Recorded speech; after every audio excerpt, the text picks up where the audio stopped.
If you've never been to one, it's time to visit a Washington beach during the fall. Okay, we're taking the boardwalk.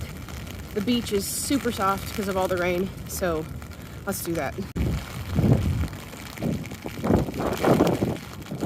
It is windy.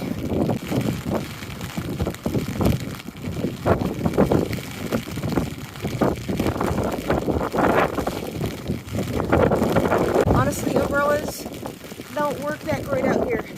Shit is about to get ripped out of my hands. Typically, I'd be embarrassed to be using an umbrella, I will admit. So I'm probably gonna put it away and just get hit with the rain. My face hurts. As long as you're not walking into the wind, it feels fine.